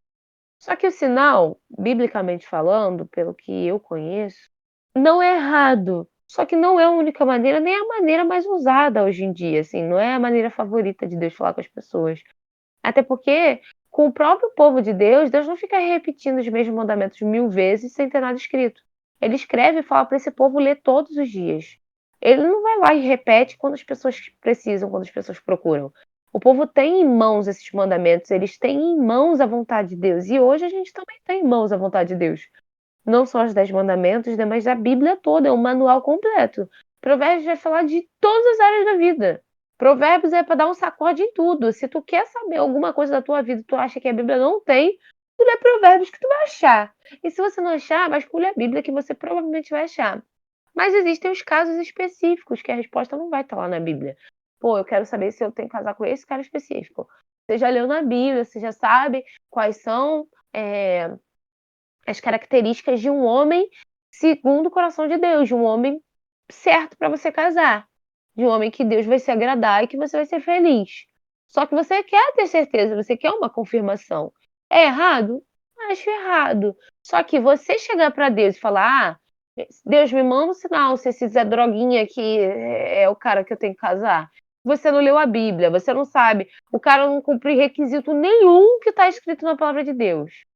E tu tá pedindo para Deus um sinal, cara, Tá mais escancarado do que já tá. eu acho esquisitíssimo, entendeu? Que às vezes a gente quer sinal, na verdade, por que aquele post, eu fiz aquele post, eu acho que eu até vou fazer um post novo mais pra frente, aí vocês comentam aí se vocês acham que é válido, fazer um post novo mais pra frente, dizendo sobre essa questão da gente atribuir o sinal, muitas vezes, na verdade a gente tá atribuindo o sinal a Deus, mas no fundo do nosso coração a gente está pedindo sinal, porque o sinal a gente interpreta do jeito que a gente quiser. Então a gente acaba Exatamente. fazendo a nossa vontade. A Deus me gente manda um quer o sinal. a gente quer esses sinais para que confirme as nossas vontades, né? A gente não pede: "Ah, Deus, faz a tua vontade", não. Deus, se for para acontecer o que eu quero, você me mostra. Aí Deus não mostra, aí tu fica aqui: "Ó, não, mas Deus ainda não mostrou, mas pode ser que ele ainda quer, ele só não mostrou agora. Mas Deus, ó, você pode ainda mostrar que o que eu quero". E aí você fica nessa de tentando botar a sua vontade como a prioridade, como tipo, eh, tentando fazer com que a sua vontade pareça de Deus, sabe? Não sei se tá dando para entender o que eu tô falando. Impor a sua vontade sobre a de Deus. Exato. E E mascarando ainda. ainda mais caramba, como se depois você ainda acreditasse que realmente essa era a vontade de Deus e isso pra mim não era, era você que estava querendo, Deus em nenhum momento falou, sabe. E eu acho que você ainda vai fazendo legal, tá? Porque você tá falando no caso de você ficar assim: "Ah, Deus não respondeu ainda, mas ele vai responder", e aí ficar nessa espera. Eu já fiz isso, gente, confesso, deu muito errado, não caiam nessa, sério. Leiam a Bíblia, se atentem, fiquem em oração e não entra, se Deus não respondeu, não entra. Não, gente, pelo amor de Deus, não façam como Josué, os israelitas que examinaram as provisões, mas não consultaram o Senhor. Você tem que esperar a resposta, tem que esperar. Mas assim, essa parte ainda acho legal, assim. Por que eu tô falando legal? Porque existe uma que é pior, que é quando você determina assim: Deus, me manda um sinal se for da tua vontade. Aí, sei lá, passa um caminhão e você fala: "Olha como ele passou diferente", é um sinal de Deus. Aí você olha e fala: "Olha como hoje, eu tô sentindo o ar de olha como choveu, hoje choveu", então quer dizer que com certeza aconteceu o que eu quero, porque Deus me mandou um sinal. Porque às vezes a gente tá tão ansioso para ter o que a gente quer, que a gente atribui qualquer coisa como sinal divino para cumprir a vontade. Sim. E ainda existe uma terceira opção, que não é tão provável na minha concepção, mas a gente vai descobrir juntos se eu tô certa ou não, tá, porque isso aqui é fonte, não sei, do meu pequeno conhecimento. Ainda tem essa terceira opção, que é Uhum. de você falar isso e de verdade se apegar a isso, ao sinal que você quer receber de Deus, e aí Satanás se aproveita do quanto que você quer e ele manda o sinal no lugar de Deus, e como você não está atento à palavra de Deus, à vontade de Deus no geral, porque se você não conhece a Deus, como que você vai entender que aquela vontade é de fato dele?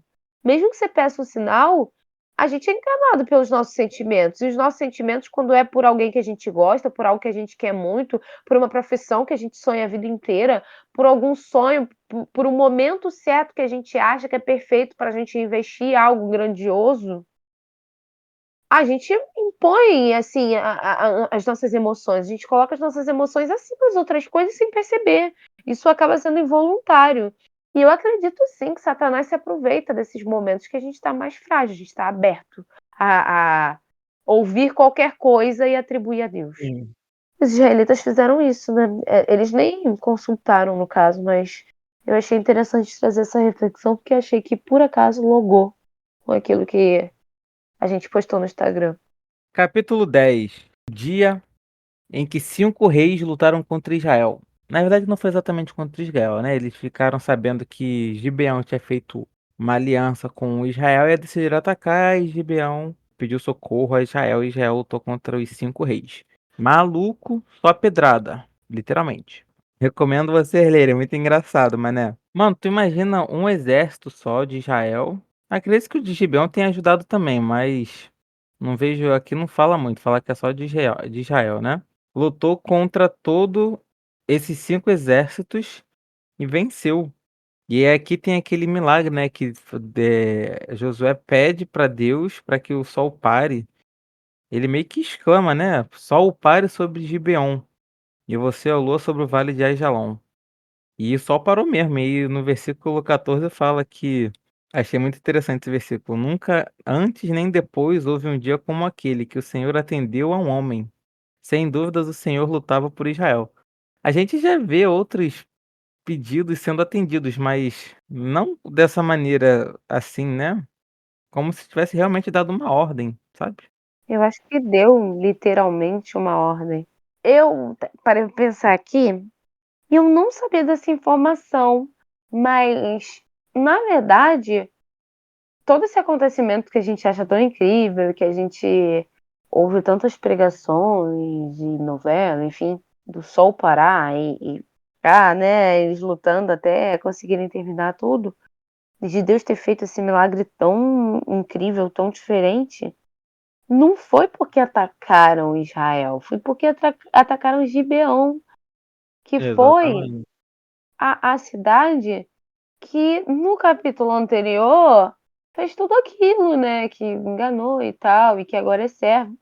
E Gibeão, mesmo sendo conhecido, porque aqui no capítulo 10, no versículo 2, vai dizer que Gibeão é conhecido por ser uma cidade grande, importante e com bons guerreiros.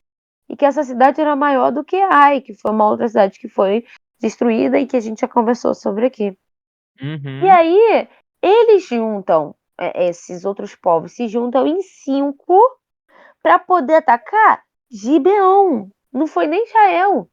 Aí Gibeon pede ajuda. No versículo 6, ele pede ajuda. E pede para não abandonar. Ele fala assim: não abandone seus servos. E Josué, né, o povo de Israel, atende esse chamado de Gibeon, de Gilgal. Ah, não, o acampamento é em Gilgal, mas dos gibeonitas. Ele fala: não abandone os seus servos, venha depressa, salve-nos, ajude-nos, pois todos os reis amorreus que vivem nas montanhas se uniram contra nós. Gibeon, ele pede ajuda para o povo de Israel, ele pede ajuda, ele clama ao povo de Israel. E Israel atende, Deus atende esse clamor de Gibeon, apesar dele ter enganado, apesar do passado que a gente acabou de ler, ainda assim Deus atende e protege eles ao ponto de usar isso para a glória de Deus, como a gente também já conversou, mas usar Uhum. isso também para defender Gibeon. Não foi simplesmente para o povo de Israel. Eu acredito que foi principalmente para Gibeon, porque o povo de Israel ele ia vencer esse povo uma hora ou outra, mas eles não precisavam proteger Gibeon. Deus já tinha prometido que eles venceriam esses 5 reis. Eles podiam vencer em qualquer outro momento, de um jeito mais tranquilo, não estava mexendo com eles, mas não, eles são fiéis àquele acordo que eles fizeram em nome de Deus. Eu achei muito interessante como Deus é fiel a Gibeon também. Sim. E aqui vê a fé que Josué tinha, né? Ao ponto de mandar que o sol parasse. Mano, tu imagina você mandar o sol parar e você ter a certeza que Deus vai te atender. A fé que tu precisava ter para isso E o acontecer. jeito que ele fala é incrível, uma cena de filme mesmo. Caraca, é fenomenal. Literalmente extraordinário. No versículo 25, eu também marquei, que fala assim: disse-lhe Josué: não tenha medo, não desanimem, sejam fortes e corajosos. Aí eu fiquei pensando aqui, engraçado, a gente já ouviu essa frase, né? De jeito muito semelhante. Aí eu fico pensando, só que agora tem uma novidade. Quem tá falando essa frase, primeiro, É é Josué? Josué. E segundo, não é para Josué, é para o povo. Então aqui eu tirei uma lição interessante. Josué faz aquilo que Deus mandou lá atrás. Ele mostra isso, ele demonstra isso na prática. Ele não é falando, não, é demonstrando. Josué, ele passa para frente o que Deus ensinou para ele. Deus falou para ele: não tenha medo, seja forte e corajoso, né? Não desanime, tudo isso. Deus fala com ele várias vezes. E Josué não só guarda aquilo no coração dele, põe em prática na vida dele, como ele compartilha aquela verdade, aquela Uhum. certeza, aquela fé em Deus. Ele compartilha isso com o resto do povo, para que todo mundo pudesse realmente conhecer esse Deus e confiar nele e desenvolver essa coragem. Essa coragem ela não veio de Josué. E Josué não bastou ela nele mesmo. Ele espalhou essa verdade, esse mandamento de Deus, esse desejo de Deus, essa ordem de Deus, na verdade. O povo vai e faz. Então, a influência de Josué, ela consegue ser tão grande, eu arriscaria dizer que nesse momento até maior que a de Moisés. Ele consegue fazer o povo ter uma coragem e uma determinação que É. antes o povo não teve.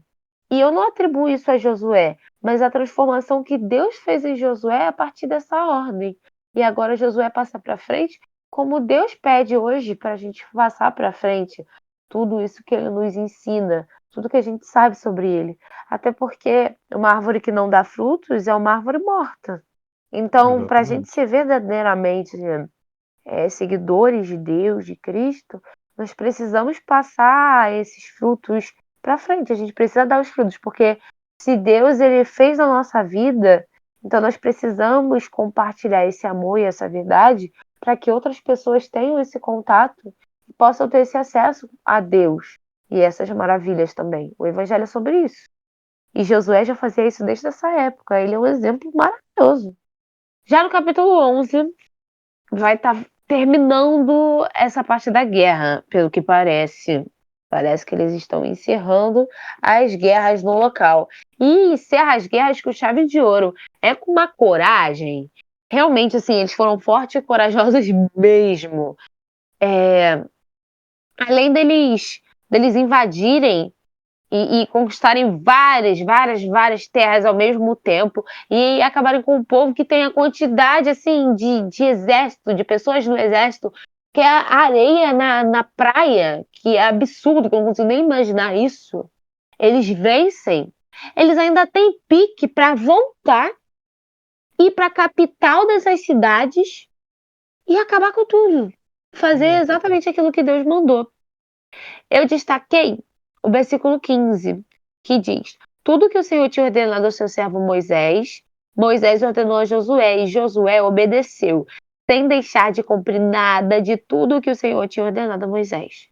E a gente vê que Deus é realmente com Josué. Até aqui, o vacilo que a gente achou é Josué falando, é Josué tomando a decisão antes de consultar a Deus, com aquela questão dos gibeonitas. E 2 vezes, né, e também contra Ai, né, que ele manda os espias e decide como atacar sem antes consultar a Deus. é Uma verdade, coisa teve aí. que eu ia falar, acabei esquecendo, mas foi bom lembrar agora, é exatamente isso. Nessa ocasião, né, se vocês pararem para perceber, toda vez que Josué vai para a guerra, Deus fala: "Ah, pode, seja forte e corajoso, pois eu já entreguei os reis nas suas mãos, toda rei, o povo, o reino, tudo já está entregue em suas mãos. Pode ir sem medo que vocês vão vencer a batalha". E nessa ocasião contra esse povo de Ai, é a primeira vez que eles sobem, né, que ele manda só uma parte do exército, seguindo o conselho dos espiões sem consultar Deus antes, não tem essa frase, não tem Deus falando que Deus vai estar com eles e Deus vai entregar eles nas mãos. Tanto que eles perdem a batalha, eles saem correndo, gente morre. E aí depois quando Josué, descobre a pessoa que estava em pecado no dia seguinte ou na próxima ocasião que ele foi lutar contra Ai, Deus fala e entrega a cidade nas mãos deles. Eu acho interessante isso. Você foi cirúrgico, realmente. Eu tinha até me esquecido disso. Eu acho que esse também é o nosso problema, né? A gente acaba esquecendo. Assim como eles também esqueceram. É. Que isso. Tô me sentindo Principalmente humilhada, tô me sentindo representada de uma forma horrível. Principalmente que aqui, né, eles estão representando a Deus, então eles estão fazendo a obra de Deus, e quando você faz a obra de Deus sem consultar a Deus, é meio complicado, né? E o pior é que isso é tão real, né? Quantas vezes a gente vai fazer a obra de Deus na igreja, a gente vai cantar, a gente vai pregar, a gente vai fazer alguma parte do ministério que Deus criou dentro da igreja, ou pregar o evangelho, falar de Deus pra alguém, sem consultar a Deus antes. A Né? gente é abusadão, né? Abusado e burro. É, Eu fico impressionada. É, no versículo 21 também vai falar que Josué e os israelitas exterminaram os enequins de quase todos os enequins que existiam na terra. E os outros que ainda continuaram vivos não continuaram ali, né? E os enequins, para quem não sabe, não sei se na tradução de vocês está escrito enequins, mas na nossa aparece embaixo o que significa. A gente leu em outros livros. E aqui, a partir do versículo 21, também vai falar que Josué e os israelitas exterminaram os enequins daquela terra. Os que sobraram não ficaram ali. E enequins, para quem não sabe, significa gigantes. Eram tipo aquele cara que Davi derrotou, Golias. Eram gigantescos. Aí tu fica pensando, caraca, pessoas normais, de um tamanho normal, mas com um Deus extraordinário. E eles venceram tudo, cara. Qual a probabilidade? Sem Deus isso era completamente impossível. Deus precisou ficar enfatizando para eles, porque realmente, imagina só. Gente, tenta se teletransportar nesse momento, assim, para aquele momento da guerra. Eu ia tremer na base. Mas imagina você ter um Deus poderoso com você que já disse: olha, já tá ganho, já. Esqueça tudo! Esqueça tudo! está tudo. Que já tá ganho, que vocês já ganharam, não tem chance de perder. Todas as vezes, assim como o Rômulo falou, todas as vezes que Deus disse isso, ele cumpriu isso. E nesse momento, Deus mostra tudo isso no último versículo do capítulo 11, vai dizer: foi assim que Josué conquistou toda a terra, conforme o Senhor tinha dito a Moisés, e deu-a por herança a Israel, repartindo-a entre as suas tribos, e a terra teve descanso da guerra. Eu fico pensando no alívio daquelas famílias, por exemplo, acho que é de Ruben, que ficou antes do rio, que eles pediram para Foi Deus para de ficar antes do Rúben, rio. Gad e metade de Manassés, se não me engano. Imagina só, eles foram no fronte, foram na frente da guerra, torcendo ali para conseguirem ganhar, para eles voltarem. Eu acredito que para eles terem aceitado esse acordo, eles tinham essa fé em Deus de que eles ganhariam. E eu fico pensando que dentre aquele povo, isso aqui é uma percepção minha, na minha viagem aqui, vê se vocês vão entrar na minha viagem também. Na minha viagem, eles estavam ali, dentre o povo, depois de Josué, os mais fortes e corajosos. Porque eles tinham uma família para voltar para casa. Eles tinham alguém que estava esperando lá do outro lado do rio, que não estava acompanhando eles nessa parte toda, eles estavam sem ver esse pessoal há um tempo, sabe? Enquanto estava rolando a guerra, eles não voltaram para a família deles. Imagina a saudade que eles estavam. A sede que eles estavam assim, cara, eu preciso voltar e abraçar os meus filhos, abraçar a minha esposa, eu preciso voltar e tomar finalmente posse daquela terra que Deus tanto me prometeu. Agora para valer, agora não tem como voltar atrás. Eu vou fazer a minha parte porque eu já jurei, eu já prometi para Deus que eu iria fazer a minha parte para poder ter posse na terra. E eu vou fazer a minha parte. Eles fizeram realmente. Imagina o orgulho deles agora, saber que eles podem voltar para casa e descansar. E eu fico pensando, por que eu trouxe isso agora? Que não só esse sentimento que eu acho interessante me imaginar nesse local, nessa realidade, mas também porque se a gente fosse parafrasear, trazer para o dia de hoje, cara, a gente também está esperando voltar para uma casa, voltar para uma realidade que a gente não devia ter saído. A gente, que eu digo, é como humanidade, sabe? Daquela perfeição, de estar próximo de Deus, de estar tão confortável, de estar naquela terra prometida, naquela cidade que mana leite e mel que Deus nos prometeu e que Jesus nos garantiu de que voltaria para nos buscar. Então nós precisamos nos manter fortes e corajosos porque a gente está no fronte, como cristãos, como pessoas que estão aqui aprendendo o evangelho, buscando a Deus, tentando crescer em graça. A gente precisa ter essa noção e ter essa visão, igual essas tribos que foram no front tiveram, de, cara, não dá mais para voltar atrás, a gente tem que ser forte e corajoso porque a gente tem um lugar para voltar. A gente não está só indo sem rumo. A gente tem uma família para voltar, a gente tem alguém para abraçar, a gente tem alguém nos esperando no final disso tudo. Tem uma terra que foi prometida que a gente vai ter posse quando a gente ganhar, quando a gente vencer essa batalha, essa guerra. Eu fico pensando, enquanto cada guerra que eles passavam, inclusive a que eles perderam, né, porque tomaram decisão à frente de Deus, e eu fico pensando deles imaginando assim, é só mais uma, é só mais uma, é só mais uma, para conseguir ter força de chegar até o final. Imagino quantas vezes eles cansaram e pensaram em desistir, mas eles se seguraram naquilo que Deus tinha falado. Seja forte, corajoso, não temas nem desanimes, e tudo que Deus já tinha prometido daquela terra prometida que Deus já tinha reservado para eles e que eles já tinham uma noção do que era. E que agora sim, depois que vencessem, eles iam poder finalmente desfrutar. A nossa vida na terra é um momento que nós temos que vencer para finalmente desfrutar a verdadeira vida no céu, que é eterna. Já no capítulo 12, ele vai estar falando sobre os reis que foram derrotados pelo povo de Deus. E foram 32 reis vencidos ao todo. Não tenho muito o que falar, só achei impressionante a quantidade de gente. E então, realmente, assim, eles deviam causar medo em todo mundo mesmo. Imagina o que os povos mais distantes que souberam disso, que com certeza souberam, pensavam, né? Fico, caraca, eles ficaram famosos de verdade. Porque ali já era um território, né, que estava sendo disputado entre esses povos. Cada um já tinha sua região. Mas podia haver guerra entre eles, como a gente vê os povos atacando Gibeon. Gibeão, isso. Assim como vê, né, atacando. Então eles não eram só amigos de todo mundo entre si, eles tinham suas rivalidades, mas eles estavam se unindo para derrotar Israel, que era um povo de fora que estava invadindo a região, né? E, pô, 31 reis, mané. Imagina, 31 países diferentes que um único país conquista, tipo, só avançando do nada. Tipo, não tem terra, não tem nada, e só vai saindo avançando e pegando tudo. É muito absurdo o que Deus fez aqui. É, muito maneiro, né?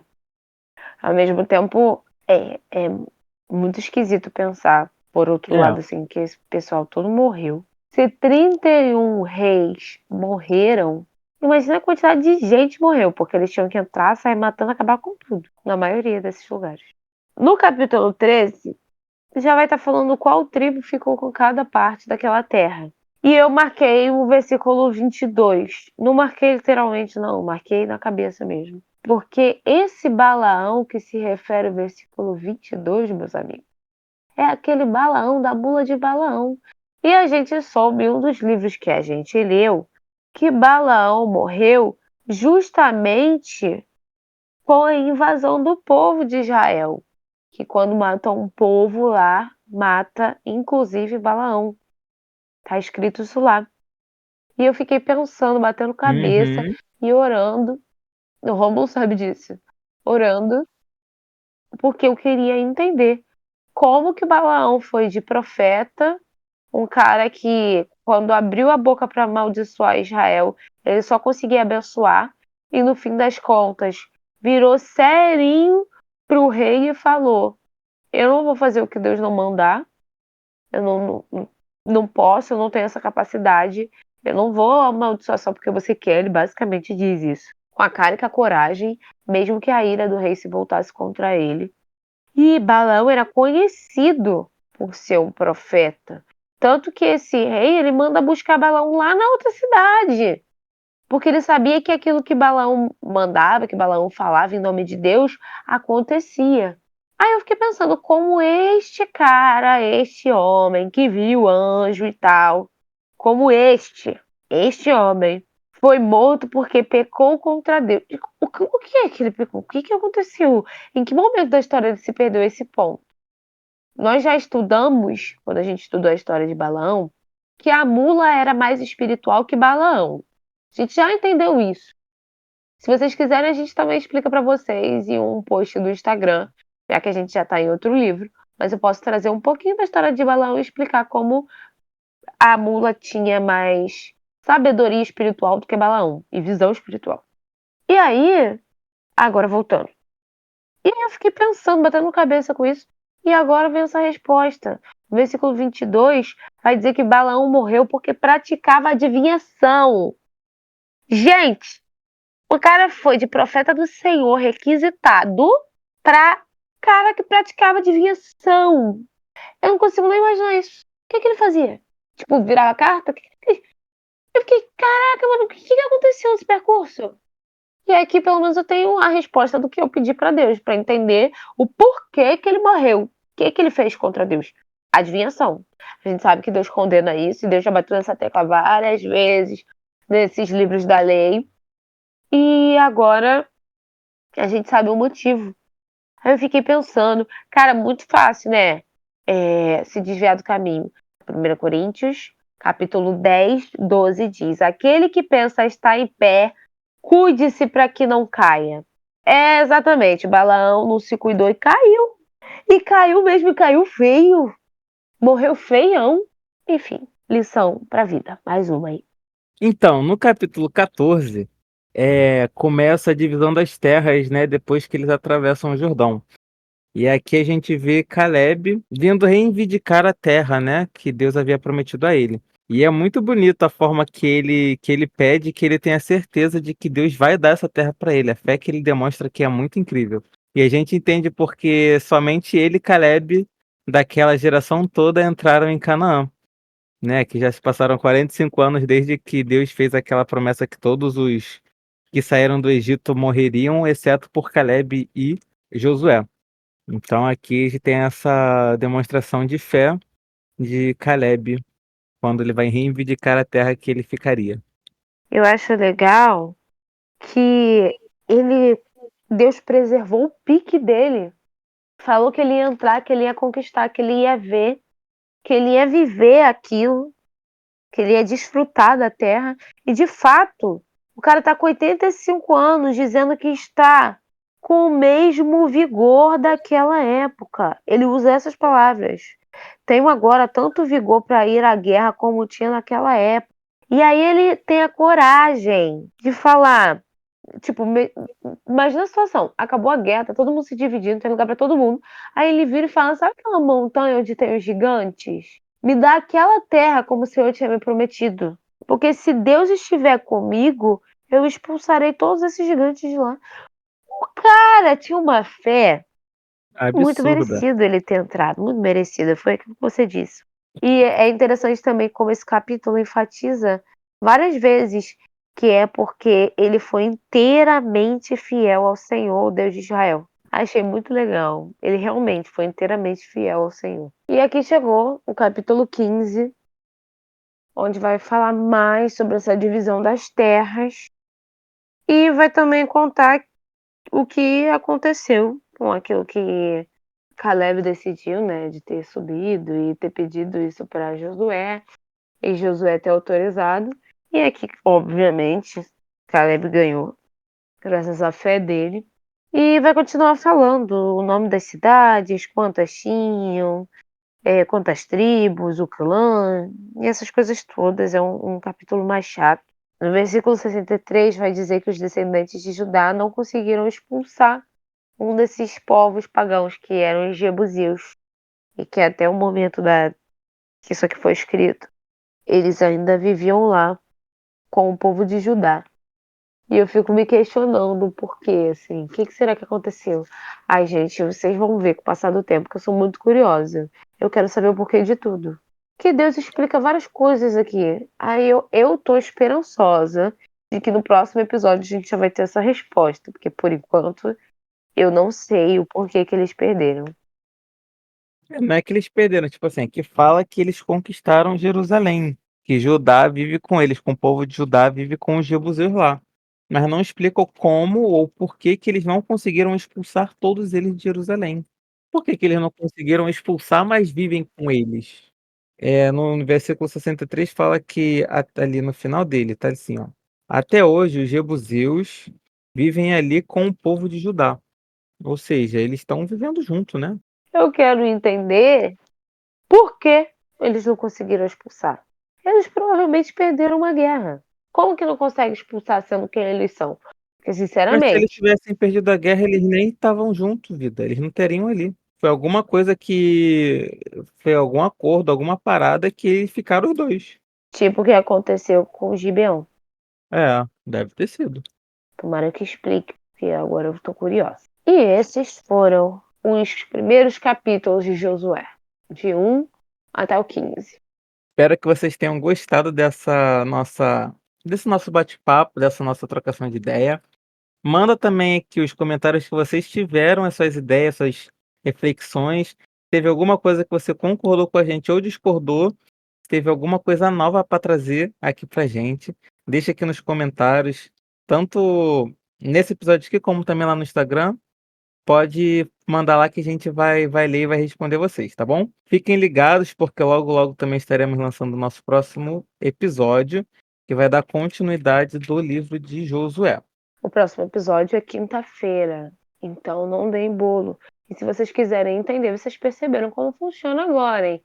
Se vocês quiserem estar a par de tudo e quiserem colocar suas dúvidas à medida que vocês forem estudando, vão jogando lá no nosso Instagram para que a gente possa bater um papo com vocês e adicionar essas dúvidas, quem sabe, no nosso próximo episódio, para que mais pessoas pensem também naquilo que vocês pensaram.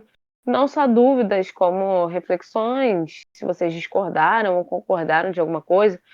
E, por favor, deem feedback pra gente. Vai lá no Instagram, em algum post, e diz: olha, eu gostei, eu não gostei do primeiro episódio, eu gostei mais disso, eu gostei menos disso, por mim, tal coisa poderia melhorar, tal coisa tá ótima.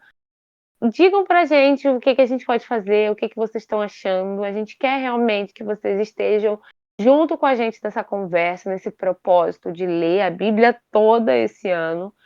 E uma dica que eu vou deixar para vocês, que recentemente perguntaram para mim: Dayana, mas vocês já estavam lendo a Bíblia desde o início do ano? Porque a gente está fazendo o ano bíblico desde o dia 1º de janeiro. Então, vocês já leram os outros livros. Realmente, esse aqui é o nosso 6º livro. Se você Sétimo. quiser, de fato, concluir... É o 7º? Sétimo. É o 7º livro, então. Já é o nosso 7º livro. Se você quiser, de fato, concluir a Bíblia toda, toda, toda, no mesmo dia que a gente, o que eu indico é que você, quando estiver já habituado a ler todos os dias, você deve levar mais ou menos uma semana para isso. Talvez um pouco mais, depende de cada pessoa, ou um pouco menos. Você vai encaixando, aos poucos, os dias dos anteriores. os dias dos estudos bíblicos anteriores, ou seja, digamos que você vai começar na semana que vem, aí você está lá no final de Josué, e aí você puxa os capítulos de Gênesis, do primeiro dia do ano. E assim, quando chegar, assim, acho que em pouco tempo, né? Agora a gente está em março, então em 3 meses você já chegou e tá juntinho com a gente totalmente. Então, no final do ano, você vai ter concluído junto com a gente. Então, se você quiser mesmo isso, faça. Se não, vocês conseguem seguir daqui. Como vocês estão vendo, a gente traz muitas dicas daquilo que a gente já leu, que é muito interessante.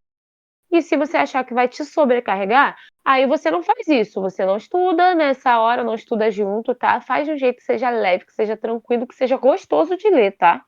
E aí, ano que vem, até março, você terminou a Bíblia toda. Ainda tá muito bom, não tá? Eu acho que vale a pena.